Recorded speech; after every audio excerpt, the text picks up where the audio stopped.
So this next 20 minutes, I'm just going to give you a brief summary of the key features of using best available evidence, both in terms of finding it and appraising it. An important thing to remember when you're teaching best available evidence is the audience. And the audience in our case were GP supervisors, and I'd say that GP supervisors, GPs, GP trainees alike do share a degree of skepticism about best available evidence, and with very good reason. The reason is that best available evidence turns into guidelines and decisions and recommendations that sometimes we feel obliged to follow, either because they become policies, the culture of how we do things, key performance indicators, and so on. But the problem with that is sometimes the recommendations they make clash with the other parts of the evidence-based triad. They clash with our clinical expertise and the patient's values. And the reason for that is these studies were designed with very specific scenarios, populations, interventions, exposures, and controls and outcomes in mind that may have had nothing to do with your patient, let alone the values that your patient might have. And so that's why we really have to use the whole triad to get together to use best available evidence effectively. And so knowing when to use it and also when not to use the best available evidence for your patient. And one of the things you can do to appeal to this group of GPs is to point out just that, and that actually if you can learn the skills of appraising the best available evidence, you can understand why you're not going to. You learn to intellectually know why you're not following the guideline, and even defend yourself against your peers. So that's where it's a very good skill. Similarly, of course, I do like to point out that best available evidence does lead to a lot of advances, and the example we give there is, how many people actually do know if acidophilus works? How many people have seen enough patients? And of course, no one has. And so you sort of, trying to appreciate that best available evidence has something to offer as well, which appeals to the other camp, I guess. In our workshops, we often play with the scenario of Jack and ask the audience, okay, which part of the evidence-based triad are you going to use to base your decisions on Jack and whether to give acidophilus, and you just sort of hear what people have got to say. And there are various things people say. Sometimes they say, well, I'm going to give a trial anyway, whether it works or not, but I'll do it as a trial, and if it improves them or not. And I permit that. It's fine. That's a good use of individual clinical expertise. And I might ask them, well, is there any role for best available evidence here? And I would put it to them that actually at least knowing what the side effects are is useful there, because that's something that we derive from here and can be useful for your patient. Another situation might be a patient who's dead keen on taking their acidophilus, in which case the patient values is irrelevant, and again it's probably what's more relevant is the side effects in terms of what you can get from the best available evidence. And you might also use your clinical expertise in that regard too. Like if you know that you specifically identify that they're immunosuppressed, you might think twice about giving the acidophilus, because you know from the best available evidence that there's case reports of bacteremias in that group. So you can see how it all ties in together, working it together. We then go into to the content of how do you find a paper, and we start off with a question. We say look, you need to ask your trainees when they're going through this, what type of question are you asking? And so if the question, and we go through examples, so if the question is why is it that behaviour, attitudes or belief, well, we know that the best type of study designs for that, to answer that question, are qualitative research studies. So we sort of start getting people to link that the question type tells you what's the best study design to answer a question. We then go through an example of qualitative a quantitative question, so how much, how long, how often, how this translates. So the studies that get best answer that are quantitative descriptive studies. And we give examples of these. So in this case, we'd say, well, let's say you want to know how am I going with our pap smear coverage rate in our GP practice? Who am I missing out on? Well, what you're doing is an audit, which is a quantitative descriptive study. That's you look at your coverage rates, and you might look at them by age or where they live or which community they're from, so you can work out where to put a bit more focus. So trying to make it a bit more real for them. Questions, and then we go into questions. If the question type is about therapy, etiology, diagnostic, or prognosis, that you will go to these types of studies. But we go into a bit more detail with this one. What we point out is that the type of more complex question you ask, again, dictates the specific type of rank order of which study designs can the best answer your question. So an etiology question, so does mobile phone use lead to, compared to no mobile phone use, lead to brain cancer? Cohort studies are up at the top, whereas for a treatment question, RCTs are. And this sort of lends itself to the concept of levels of evidence, so that people can start seeing how levels of evidence fits in. That, if I've got a prospective cohort study and an etiology question, it's level 2 evidence we're shooting for. If I had the same study to answer a therapy question, it's a level 3, so it's a bit less weak. So people start to understand levels of evidence. And I put to them what about expert opinion in terms of, let's say you had a treatment question, and I point out that expert opinion's down the bottom here, and how do people feel about that? And the point I really try to make here is that if you're using that part of the triad that's called best available evidence, and your question type is treatment, it is down the bottom. But it's at the very top, or close to the top, if you're looking at that part of the triad that is your clinical expertise. There's nothing better than have an expert. So people just start realizing it's not meant, not to be threatened by this whole concept. Okay, so you know your question type, which means you know what studies to look for when you do your search. The other thing you want to know is the PICO of your question, and that's what we did in the role play. And you might notice how personalised it was. It was Jack's pain that's the issue, not his diarrhea, for example. And that's important when you're trying to match the paper. And the idea is that you're then going to go into a database and search based on how well your study design matches your question type and your PICO. How well your PICO matches, of the paper matches the PICO that you had in mind for your patient.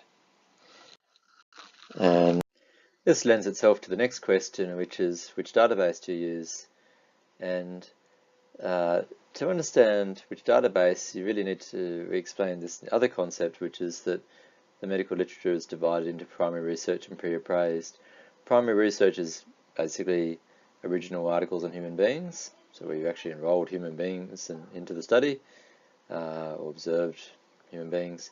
And pre-appraised is where you get a bunch of this primary research and look at it in various ways to represent the information in different lights, and that can be systematic reviews, synopses, guidelines, or evidence-based textbooks. And the point we mostly make here is that if you're trying to find the answer to a question you've got, you need to look at all of this literature, both the pre-appraised and the primary, to find your answer. To cut a long story short. And we then, in that context, we then look at the different databases available. So we start with PubMed and we ask, well, which part of the medical literature you're looking at here, and we point out that it's really just the primary research and the systematic reviews. That for Cochrane's, it's really just the systematic reviews. That for Google, it's everything, but it's all a bit hodgepodge about which. There's no system for knowing which articles you get and which articles you don't find. But the one I really push a fair bit is the TRIP database for GPs. And the reason is it's a bit simpler to use than PubMed. and it actually captures the pre-appraised and the primary research quite nicely and very quite succinctly. The only thing it doesn't really cover that well is the electronic textbooks, such as Up to Date. But so I basically plug that one. I do point out that PubMed is a little bit better at picking up primary research if you know how to use its fancy the technique that you use in a PubMed, but few people actually know that technique of using mesh terms. And then we just take people through the actual trip database and show them over 5 minutes how easy it is to find an article, selecting them mostly based on the appropriateness of the study design for your question type and the PICO. We then go through the components of how you appraise a paper. And we go through these 6 fundamental questions, which can apply to any quantitative research. We go through the question type. For study design, I quite like this flowchart, as following it makes me work out what most study designs are. The one I'll focus on here, because it's the one that confuses people the most, is how do you tell between a cohort study, a case control, and a cross-sectional study. And the key thing to appreciate here is it really comes down to where does the exposure lie in relationship to the outcome. So if you enroll people into a study on the basis of the exposure and then follow it in time for the outcome, that's a cohort study. It doesn't matter if you're doing it retrospectively, as long as you enrolled patients into the study on the basis of their exposure and non-exposure, you've got a cohort. If you enrolled people on the basis of their outcome, to, for example, rare cancer of the mesothelium and no mesothelioma, and then looked back in time for their exposure, you've got a case control study. And if you're measuring the outcome and exposure at exactly the same time, then it's a cross-sectional study. And so I find that a useful way to explain things, and this flowchart works for other study designs as well. We then go to the PICO of the paper. We go into quite a lot of detail here. So for the P, I look at, in addition to the population setting and the inclusion-exclusion criteria, I go to the baseline characteristics where you get a much fuller flavour of who these patients really were. For the intervention and comparator, a key thing to remember here is that you go into a fair bit of detail on what the regime involved and go to the results section to see what they got in reality, what their adherence rates were. For the O, the outcome, the key thing is to distinguish between a primary and a secondary outcome, because a primary outcome is what you draw conclusions on. Secondary outcomes are only hypothesis generating, and there should usually only be one primary outcome with a few exceptions, even if the study claims to have more than one. We then launch into internal validity, which is, do you trust the paper? And the way we explain this is we consider that there are 4 possible explanations of any result. That's true, chance, bias, or unequal distribution of prognostic variables. Incidentally, and the whole point of a paper, when you're trying to work out whether you trust a result, is you need to work out whether it could be due to one of these 3 other possibilities, and to what degree. And internal validity essentially looks at bias and unequal distribution of prognostic variables. Bias being that systematic error that takes the arrow off course for its target, and unequal distribution of prognostic variables being factors that could affect the outcome aside from the intervention that are when they're unequally distributed in the treatment and non-treatment group or comparator group, or the exposed and non-exposed group. And we just point out that there are checklists out there that can help you go through the degrees of bias, and that they depend on the individual studies. So randomized control study will have a different one to, say, a cohort study looking to see if assessing for an etiology. And that unequal distribution of prognostic variables, you can tell that by simply asking yourself, what are the prognostic factors or factors that could affect the outcome? Are they all in the study? they've been they accounted for in the exclusion criteria, and in the baseline characteristics, and in that baseline characteristics, are they equally distributed or not? And that's how you do that.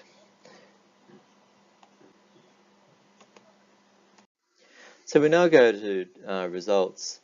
So at this point, we've looked for bias and unequal distribution of prognostic variables. That was the internal validity.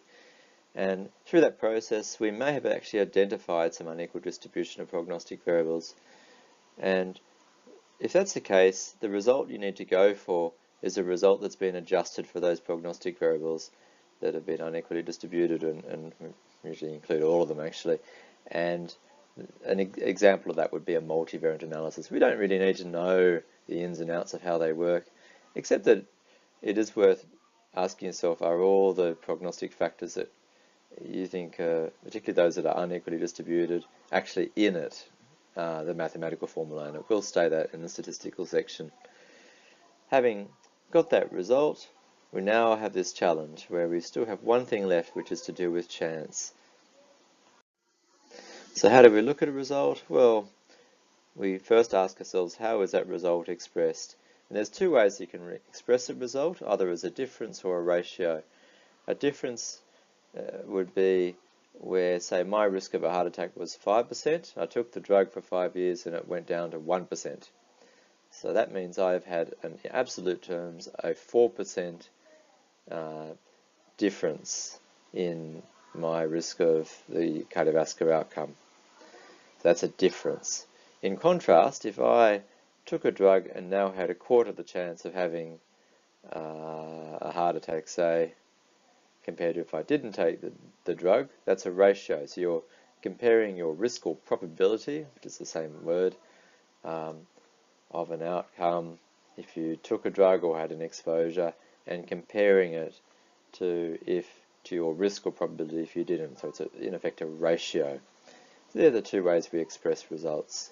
And examples of ratios include hazard ratios, risk ratios, relative risk ratios, which is a similar thing, and odds ratios.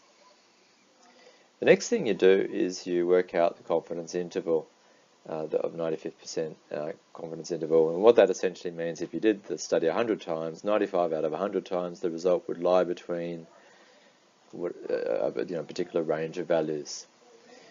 And then what you do is you look at that range of values, and then you decide, is it a positive or negative study? So for a difference, if the result's expressed as a difference, a positive study would be when the result is in favour of the drug or exposure and it doesn't include the value 0 in the confidence interval.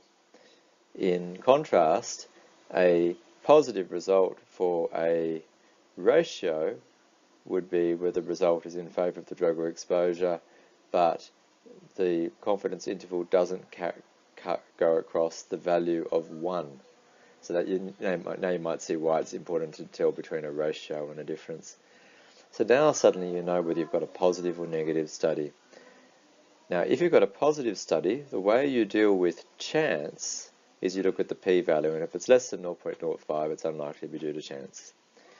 For a negative study, the way you deal with chance is you go to the power calculations. You make sure there's enough patients in this study for this study to be more than 80% powered, and you go to the statistics section to see what number you needed in the study to get there. So that's how you deal with chance, and you can see you deal with chance differently depending whether it's a positive or negative study. You then make the result more meaningful, so a ratio becomes a difference, becomes a number needed to treat.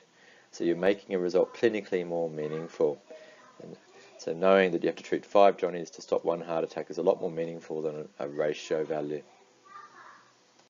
And then we go back to the last thing, which is external validity. And the fundamental thing we say here is, does the PICO match of the paper match the PICO of the paper? Is the overall harms of this drug outweigh not outweighed by the benefits, or vice versa? And then how does this evidence sit within the evidence-based triad?